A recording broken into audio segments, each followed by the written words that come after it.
Okay, this is really Christ I am disciple, not what you need. And we are live. And I just want to complete what I was doing in another video and stream that was abruptly cut. They're trying to attack me, but they can't win. Go. FDA, political leaders, where have you been? How did you miss this? That now we have an entire country that could potentially be in peril from this forever chemical that's destroyed your land, destroyed our. So we have forever chemicals that are destroying the land, the farming land of Middle America. And this is not an issue being addressed, even though it's been, reported to the FDA and to several other bodies. And it's very interesting how, again, the government turns a blind eye to these things. And we have the chemtrails. We have all these things from the chemtrails, other things that are have been polluting the lands. And again, this is not an addressed issue. This is why we say this empire is falling. The American empire is falling. Donald Trump can't do anything about it. He's not letting Americans understand the reality and let them focus on building their country back and finding solutions to those problems. Instead, he's pushing the Israeli lobby, war, trying to censor people. Recently, he's been, trying to attack major law agencies to make them make a deal, as he's trying to do with the universities. Basically, if you can censor the universities, if you can censor lawyers, you can control them somewhat, then you can circumvent the laws of a country and the constitution of the country. And it's just what AIPAC and AIPAC members, as well as the Israeli lobby members, are working on. And they have a game plan to give to Trump. And all of that was exposed by Gen X girl. She's really cool with that. So that's what's up. So at least you know where they're coming from. They obviously are desperate, so they're trying to accelerate everything. And it's just backfiring royally. People are like, fuck you. And people are storing up information. I tell you, we're in a digital age. See, everything has a digital footprint. So they're able to store up information on what's going on. And now in real time, we are able to be educated about what they're doing. And still the course of action that needs to be taken is civil disobedience, is protest, is, oh, this is what's happening. Okay, we shut down America. We're not going to do no labor no more. And for the farmers who need their lands fixed, they need to be, this needs to be addressed, and that needs to be addressed. You start making up a list of things that's happening in the country: the chemtrails, the pollution of the land, the targeting of free speech, the victimizing. So what these used to be things that people wouldn't pay attention to, but now people are starting to pay attention to everything because and everybody's like a hawk now, because what's happening is we're beginning to realize the truth.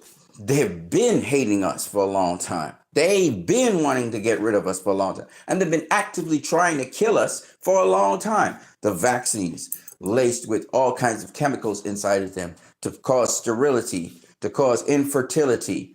These are the things they've been doing and advertising and pushing to the different nations of the world. Muammar Gaddafi, his murder, his assassination, because Libya was getting too strong. The African nations now are guarding their people. The kid that's made energy out of radio waves, harness the energy of radio waves to fuel electricity, to keep vehicles and engines and all kinds of appliances running.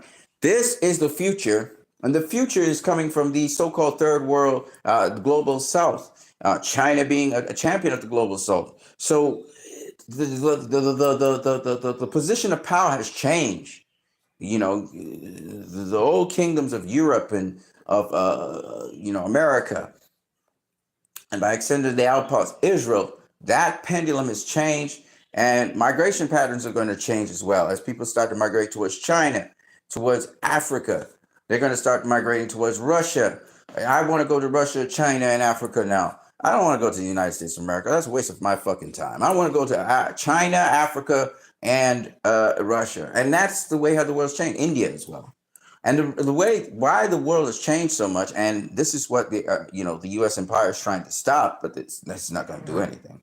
Donald Trump pushing these tariffs is to put pressure on, corporations and companies within the U.S. so that he can become a dictator. He is moving towards dictatorship with Elon Musk. That's what he's trying to do. He's going to try and be like a Putin or like a Xi Jinping. That's what he's trying to do, or be like, a figurehead, like what's his name, the kid in North Korea. So that's what he's trying to do, and we all know what he's doing because we can see it. That's the difference. Biden, they were doing it subtly, so people were lulled to sleep. But now everybody's watching like a hawk. Everybody's awake. Everybody's seeing what's happening, and the countermeasures are so simple. Anti-Semitism, and they try to legalize anti-Semitism, which is, first of all, is misinterpreting the word Semitism, and two, as everybody said, just because you make it into law doesn't mean people won't laugh in your face when you do it. And they're still going to protest the war, and they're still going to talk about the end of the occupation, and they're still going to chase down justice for all the people who committed all those war crimes. Nobody's going to get away. Like I said, we're going to hunt you down. You think we were joking when we said that? We're going to hunt you down. And we know once we disassemble Israel and we disassemble the apartheid, that is happening there, we know the people are going to run into hiding, and they're going to be like the Illuminati, which they already were anyway. And they're going to go into hiding. We know that. We know they're going to plot and plan and assassinate people in the dark. We know this. We know how it goes. But I guarantee you this. Before all said and done, Israel will no longer be an entity that we will be talking about. And the other thing that's going to happen is the structure within countries is going to dramatically change as people take control over situations. We know it's not going to last super long. If it lasts 2, 3, 4, 5 years, that's long enough. But the point is, we know how these people operate. It's order through chaos. They try to bring everything down into a chaotic thing, and then they try, this is the solution, this is the order. So people will give up their freedoms and rights and become even more battery cells, more slaves to the system. We know how it goes. We know the pendulum keeps on shifting one way or the other. But at this point in time, people are waking up from their slumber, from their stupor, and they're realizing everything is connected. Let's keep it going. I want to just play out this video, and then I'm going to call it a day. Farming destroyed our water and destroyed public health and welfare. Wow. There's so much sadness and anger. This has broken our hearts and crushed our spirit. And I don't know if we'll ever get that back. Told their farms That are was the shot whole through idea. with chemicals linked with liver damage, damage to fertility, thyroid issues, and cancer. All of this land has been poisoned, water contaminated, all of these people touched by this. Called forever chemicals because they are nearly impossible to destroy. Prime soil, crops, milk tainted in the heartland, leaving many farmers on the brink of ruin. Suicide among dairy farmers and farmers in general is incredibly high because a lot of these farms, a third, fourth, and fifth generation, you are going to be the person to lose it. Your great-great-great-grandfather cleared the land, and you are going to be the person to have a bankruptcy auction because you can't hold on to the land. This is the story of how their farmland was destroyed right out from under them. Greed, money. We'll take you to ground zero of where it all began. You never wanted to be an activist. I just wanted to milk our cows and be left to hell alone. And show you how far back the paper trail goes. When they had the choice of do we go public with this or do we sweep it under the rug, they chose the rug. And with these chemicals now impacting 97% of Americans, according to the CDC, what you and your family need to know. I am glad News Nation is looking into this problem. All of us, the entire country, will deal with the fallout. The entire Israeli society, with its eyes open, with clear presence of mind, with full knowledge of what's going on. They see it in those Facebook postings, they see it in the tweets, they see it everywhere. In the full knowledge of what's going on, they have reached a consensus that it must be that by the end of this conflict, Gaza will be no more. That's the consensus. It's not just Mr. Netanyahu or the former defense minister, Mr. Gallant. Now, some people like to say it's the far right, one of those favorite expressions, the far right, Mr. Smotrich and Mr. Ben-Gvir. No. First of all, the whole country is the far right. There is no far right. And across the board, from one end of the political spectrum to the other, and from the top to the bottom, it's a national project to, for once and for all, liquidate. Okay, I don't agree with that completely. I do believe there are a lot of Israelis who are appalled by what's going on, and they've now began to speak out, and you see it much more and much more often. Even before, I think right after October 7th, there was actually protests, and there were, again, Israelis speaking out about this and about the nonsense that was going on. So there are Israelis in Israel, and I believe the majority of them, it's a slim majority, but about 54% of the Israelis in Israel, I don't think they approve of anything that has happened since October 7th. And the more they get more information about October 7th, I think the more appalled they are of what's happening. And I think there's been an exodus out of Israel on several fronts for several different reasons why people have left. 500,000 people have left Israel already. And I'm sure this and counting. And I think also the fact that a lot of Israelis who are living in Israel have to live in this sort of police state, sort of Gestapo state, where if you say anything, that's not, free speech is absolutely shut down there. You get brutalized in the streets, you can get imprisoned, you can get locked up for no reason at all. I mean, I know of a teacher, and it's all there on the news, who was he was in prison for 7 days because he was doing communication with Palestinian children. The Palestinian school was hooked up to his school so that the Israeli children could see the Palestinian children, and this was going on, and his thing was completely shut down. He was arrested, and no charges were brought, and he was just detained, and he was detained for a long period of time. And he spoke about this, the intimidation that's going on. And it's the same thing happening in the United States of America. It's the same thing happening in the European countries, particularly the UK, where people are being arrested for no reason at all because, again, the lobbies there and the Friends Society there of these Zionists are putting pressure on people to they're like Karens out there, labeling people, identifying people, and targeting people. This is what's going on. And so there's no exception for Israelis. In fact, it's more intense. So that's why you haven't seen for a long time Israelis speaking up. But now you're getting that resonating consensus because, one, the wars keeps on going on and on and on and on. Two, Israel cannot get rid of Hamas. They can't get rid of Hezbollah. And no matter how much they bomb and kill people, again, innocent civilians, they're not getting rid of them. So the war continues to go on and on and on and on. And meanwhile, a lot of Israeli lives are being lost. A lot of soldiers are committing suicide. A lot of soldiers are defecting. A lot of soldiers are turning against their superiors and killing them. Literally, there was a soldier that took out his whole entire unit, because I'm guessing he didn't like what was going on, and he was just not going to be complicit with that.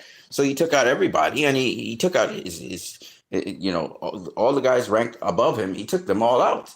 And this sort of stuff is only going to get worse. And think about this, the long-term consequences. Your veterans, having seen war like that, having their minds destroyed because we're not strong enough to resist the chain of command and say no to the chain of command, and eventually they lose it, right? Imagine these people have to go back into society and integrate back into that. Their lives are forever changed. The kinds of trauma that they've been through. Now, the mercenaries that Israel has hired to, snipe people and kill them, and they laugh and stuff, and some of the IDF soldiers who, enjoy that kind of criminal behavior, they're cool with that. But then you got people with consciences who have been, they went into the military really to get some benefits from the military, get paid, etc. And this is what they end up doing. And they're absolutely traumatized by it. And so there are a lot of Israelis now that are refusing as reservists to go into action and to be part of this genocide. And they're saying, hey, man, I don't want to be no part of no genocide. You're not going to get me. And the thing you guys got to understand is you have to cooperate. You're the ones that are going to go into battle. You're the ones that they need your expertise on in battle and war. So all the veterans, all the soldiers, all the recon people, all the special forces, you guys need to start thinking with your own heads and your own minds and making decisions now. Whether you're U.S. forces, whether you are national forces of my country, whether you are forces of other countries in the world, don't just deploy. You need to use your brain now and think. It's not about a chain of command. You have to have a conscience. You have to think with a conscience. What am I going to war to? What are the stakes? How does this directly involve the national security of my country? If you can't answer those questions and you have to think to get the answer, then don't deploy. I don't care how specialized you are. Do not deploy. Instead, start speaking out against what is happening. And the more we get our veterans to speak, I see them, the media, again, is not covering the veterans, but the veterans are up in arms because after the wars, after they suffered amputations, the trauma, the so many different things. And I know of one veteran, he's a friend of mine, and he loves comic book movies. I'm not going to call out his name this time. I'm not going to call out his name, but he basically defected. He defected from the military, okay? And he's gone civilian, and he's still in the Middle East. But the point is, he realized how beautiful the people were. And he was like, fuck this shit. And he was a great platoon leader. He was a great leader. But he realized what was going on. And he just decided, I'm not going back to the United States of America. I'm going to stay here. I'm going to stay with these people and live with them. And I'm going to say something else to you guys. Because if you got any kind of conscience, if you got any kind of heart, you would do this as well. We need to start defending humanity. This is not about defending, picking sides. This is about humanity. And we are going to be annihilated if we do not team up together. We have a lot of troubleshooting to do when it comes to the poisoning of our human bodies by all these chemicals that these corporations and agencies have been putting in our food. They've been poisoning the air. They've been poisoning the ground. And they've really did their homework on the infiltration of different things, these wicked demonic people to kill us off. Okay. And just recently I was speaking to somebody about that. So if you're somebody who loves humanity, you love people in any way, shape, or form, and you would do whatever it takes to try and save a life, then it's time for you to join up. We need to join up as one. I don't care what religion you are. I don't care what class you are. I don't care if you're rich or poor. I don't care. If you care about humanity, I don't care what your status is in life. I don't care where you came from in life. All I care about is your love and desire to keep humanity going. And if you are one of those people, then you got my heart, and we need to work together. We need to work together. Okay, as Batfleck said so correctly, we have to work together to stop dark side from taking over the world. This is as real as it is. Anyways, that's what I got for you guys. There's a lot more I would like to cover, but I'm not going to do it now. Shout out to Caitlin Johnson doing this artwork. It's so beautiful. Oh man, it's so crazy. Israel wants to normalize relations with Lebanon. Foreign Minister Sa'ar says there will be no normalization with Lebanon. What they need to do is they need to clear out of southern Lebanon. They need to clear out of southern Syria. They need to clear out of Palestine. And they can do that and stop trying to control Palestine's water, electricity, and so on. Let Palestine figure that out. How they going to get their electricity, water, whatever. Decouple from them. Don't try to touch their natural gas reserves or anything like that. Stop tapping into and stealing their oil. So once Israel backs away and stays in its own territories, allows Palestine to be a continuous country that's connected to itself, and it has airports so that people can leave, routes to leave Palestine. They have routes where they can, they have their own military, and they have their own, because they need to have somebody to protect them. So they need a military. And whether or not Hamas sticks around while that military is there, You know, because we've seen Israel bomb sovereign nations. We've seen them bomb Syria. We've seen them bomb Lebanon. And this is some bullshit. And they also bombed Yemen. So if they're going to be doing that to sovereign nations, and they think they're going to just invade and do whatever they want, then it's up to the world to stand against them. And if the fucking United Nations won't do shit, then it will be the people that will pressure these people and either make United Nations obsolete and make the governments obsolete, and the people run things and people make decisions. Because if you won't do it, we will do it. we delegated that authority to you, but we can take it back, you know, and we can manage our own affairs because we're the people of the country and we're the majority of the country. You know, any country, we're the majority. All right. And if you don't like it, no problem. We'll just overthrow you. That's what we'll do. Because you're supposed to represent us. That's just as simple as that. So if you want a civil war, no problem. It'll be the people versus the elite. And it won't be all of the elite because some of the elite will be on our side. We already know that. Because there are people who have a lot of money, but they care about humanity. They really do. Not like Bill Gates, who does not care about humanity and has been poisoning people in Africa with his vaccines. The man who started a school with $2 and 3 students at an abandoned shed. Yes. Now a university stands in that place. Okay, I'm setting up. Oh, no, wait. Israeli occupation forces forcibly displaced thousands of Palestinians from the Shijaya neighborhood east of Gaza, which is in the West Bank. All right, they have problems with food because they still have the siege. We're going to try to Syrian girl. Shout out to Syrian girl. All right, I'm going to stop right here.